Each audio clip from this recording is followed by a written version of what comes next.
L'hydroélectricité en France, une énergie propre, est essentielle. L'hydroélectricité, c'est une énergie produite grâce à l'eau. En France, elle joue un rôle important pour notre production d'électricité, mais comment fonctionne-t-elle? Pourquoi est-elle utile? Et quels sont les avantages et limites? Dans cette vidéo, on va tout vous expliquer avec des mots simples. Qu'est-ce que l'hydroélectricité? L'hydroélectricité ou énergie hydraulique consiste à utiliser la force de l'eau en mouvement pour produire de l'électricité. Cela peut être de l'eau d'une rivière, d'un barrage ou même des marais. Comment ça marche?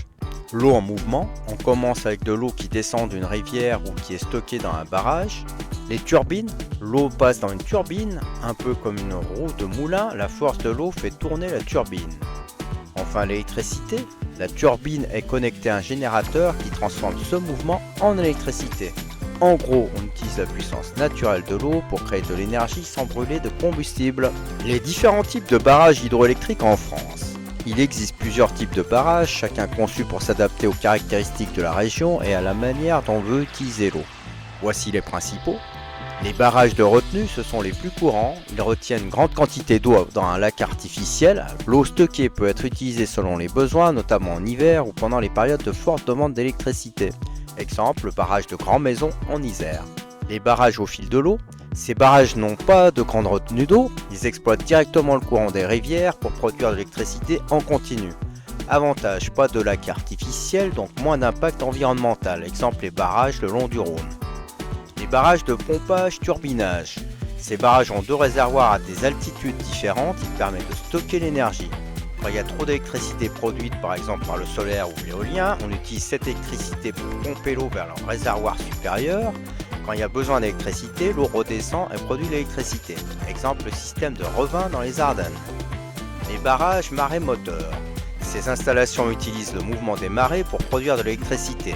En France, ce type est rare, mais on a un exemple célèbre. L'exemple, c'est l'usine marémotrice de la Rance en Bretagne. Les barrages en France. La France compte plus de 2000 barrages hydroélectriques répartis surtout dans les régions montagneuses comme les Alpes, les Pyrénées ou le Massif central. Le plus grand barrage est celui de Grand Maison en Isère. Il peut produire assez d'électricité pour alimenter des millions de foyers. Les avantages de l'hydroélectricité. En matière de renouvelables, tant qu'il y aura de l'eau, on pourra produire de l'électricité. Au terme de propreté, elle ne produit pas de gaz à effet de serre, contrairement aux énergies fossiles. C'est flexible, les barrages peuvent produire l'électricité rapidement pour répondre à une demande forte, comme en hiver. C'est durable, les installations bien entretenues peuvent durer des décennies. Les limites de l'hydroélectricité. Impact sur l'environnement. Les barrages peuvent perturber les écosystèmes empêchant le passage des poissons ou en modifiant le cours des rivières. Cependant, il existe des petits aménagements qui y sont faits sur certains barrages. Dépendance à l'eau. En cas de sécheresse, la production diminue. Coût initial. Construire un barrage coûte très cher et prend du temps. L'hydroélectricité en chiffres. En France, l'hydroélectricité représente environ 12% de l'électricité produite chaque année. C'est la première source d'énergie renouvelable dans le pays. Grâce à elle, on évite chaque année des millions de tonnes de CO2 dans l'atmosphère. En conclusion, l'hydroélectricité est une énergie propre, efficace et indispensable pour la France. Elle contribue à notre transition énergétique tout en garantissant une production stable et fiable. Mais pour en tirer le meilleur parti, il faut respecter l'environnement et gérer nos ressources en eau avec soin. Merci d'avoir suivi cette vidéo. Si vous avez aimé, n'hésitez pas à liker et à vous abonner pour en savoir plus sur les technologies qui façonnent notre avenir.